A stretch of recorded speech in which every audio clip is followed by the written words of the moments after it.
Assalamualaikum warahmatullahi wabarakatuh. Perkenalkan, nama saya Aliwida Agnesia dengan NIM 2623020 dari BK6A. Jadi di sini saya akan menjelaskan analisis proses konseling yang saya lakukan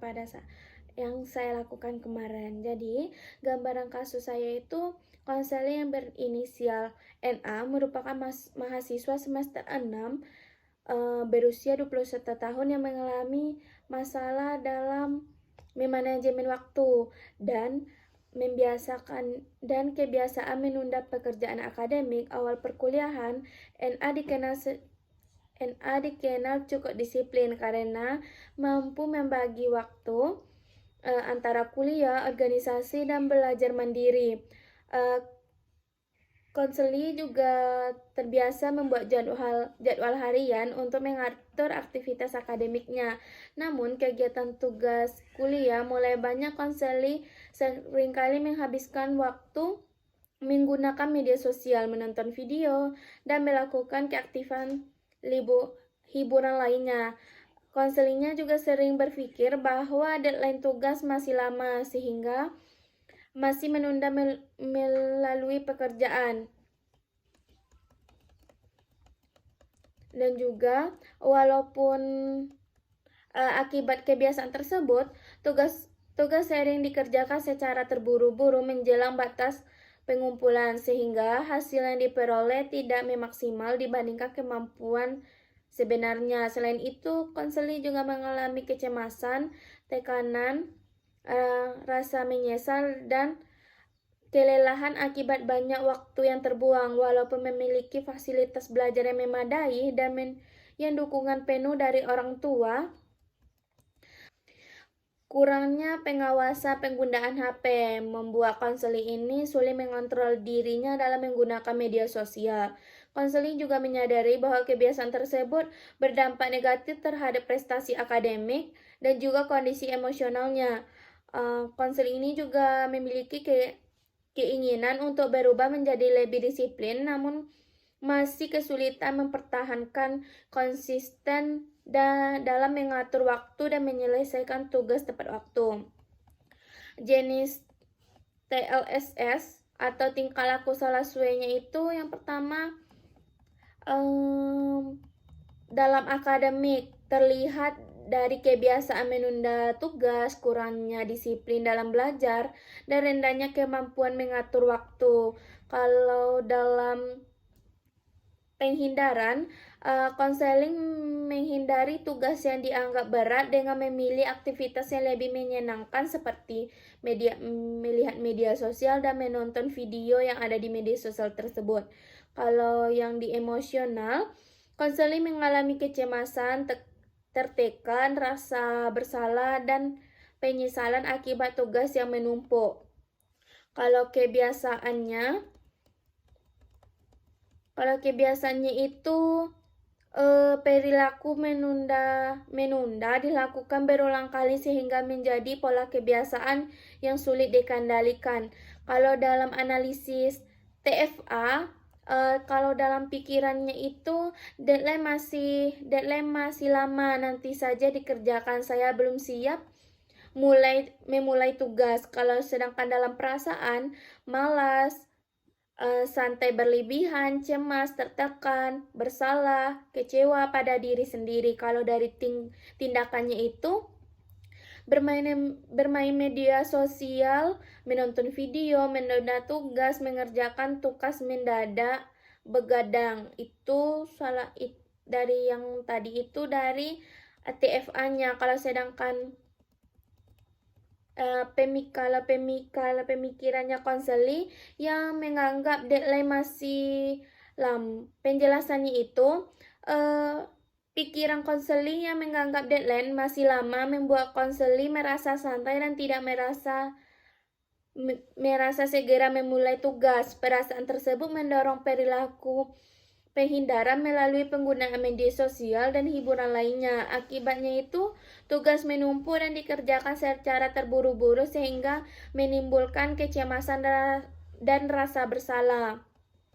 Kalau analisis dari faktor yang diubah klien dan konselor, yang pertama itu faktor yang diubah klien. Yang pertama faktor internal, di mana yang pertama dari faktor internal seperti kurangnya pengendalian diri terhadap menggunakan HP, kesulitan mempertahankan disiplin belajar, motivasi belajar yang menurun, kebiasaan menunda pekerjaan, mudah terdistraksi oleh media sosial, kurangnya konsentrasi dalam menjalankan jadwal. Sedangkan kalau dari eksternalnya, yang pertama itu akses media sosial yang mudah, yang kedua kurangnya pengawasan penggunaan HP, yang ketiga itu banyaknya tugas akademik, yang keempat lingkungan yang mendukung menggunakan media sosial secara berlebihan. Kalau sedangkan dari faktor psikologis, kecemasan akademik, tekanan akibat tugas yang menumpuk, rasa bersalah dan penyesalan, kurangnya rasa percaya diri terhadap kemampuan akademik. Kalau dari faktor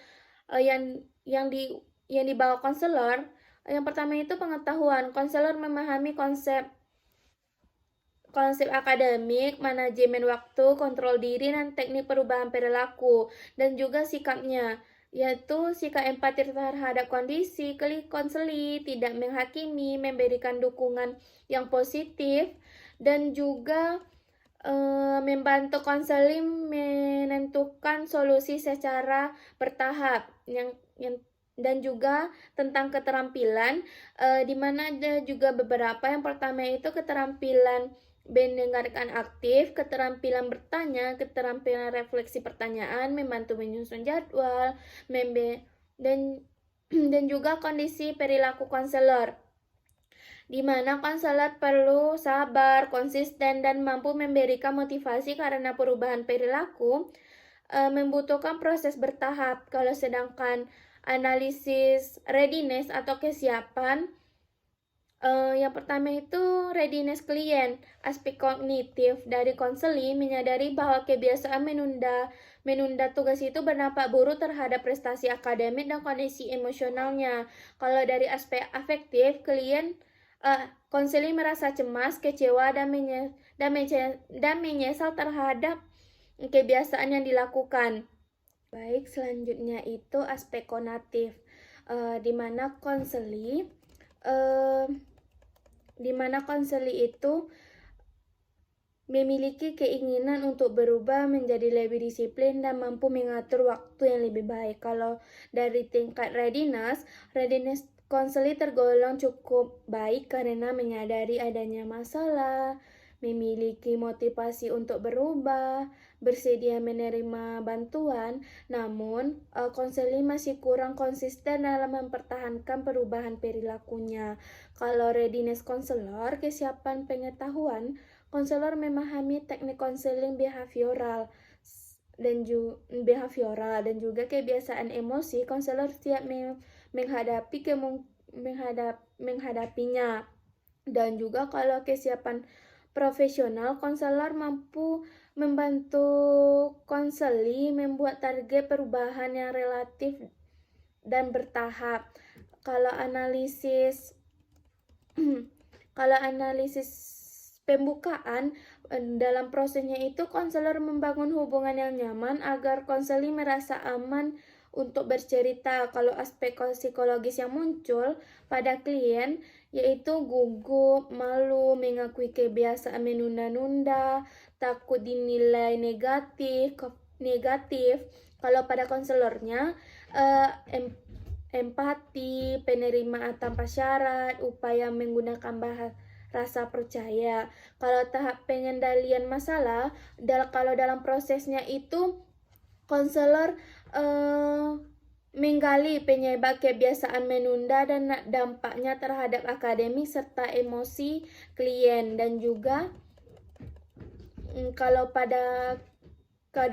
aspek psikologis yang muncul pada klien yaitu kesadaran diri, meningkatkan percaya diri, timbulnya rasa bersalah, munculnya kecemasan ketika membahas tugas. Kalau sedangkan pada konselor mendengarkan aktif, refleksi perasaan, analisis pola perilaku konseli.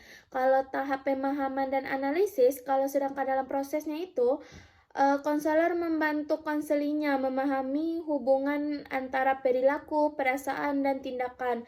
Kalau aspek psikologis yang muncul pada klien, memahami pola prokrastinasi dan juga menyadari pengaruh media sosial terhadap disiplin belajar dan juga munculnya harapan untuk berubah. Kalau sedangkan pada konselor, yaitu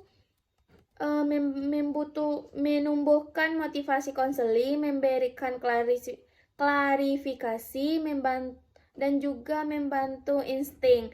Kalau tahap intervensi, kalau dalam prosesnya itu konselor membantu klien menyusun strategi perubahan perilaku dan pengelolaan waktu. Kalau aspek yang muncul pada klien mulai termotivasi, timbulnya keyakinan diri, kadang masih ragu terhadap kemampuan mengontrol diri. Kalau pada konselor, memberikan dukungan, dan juga memberikan bimbingan perubahan perilaku secara bertahap. Kalau intervensi yang dapat digunakan, yaitu seperti tim manajemen, teknik batasan menggunakan media sosial, dan penyusunan jadwal belajar yang bertahap. Kalau tahap evaluasi dan penutup, kalau dalam proses konseling mengevaluasi perkembangan perubahan perilaku dan memberikan penguatan. Kalau aspek psikologis yang muncul pada klien lebih optimis dan juga memiliki harapan yang baru dan juga kesadaran tanggung jawab yang meningkat. Kalau pada konselor, memberikan apresiasi, menumbuhkan komitmen lanjutan dan juga menjaga motivasi klien. Kalau karakteristik konseling pada kasus pada klien, yang pertama itu bersifat membantu. Konselor membantu konseling memahami masalah dan menemukan solusi yang sesuai. Yang kedua itu berorientasi pada perubahan perilaku.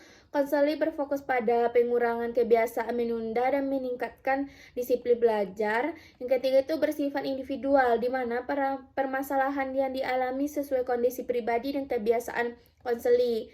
Dan juga yang keempat itu adanya hubungan profesional.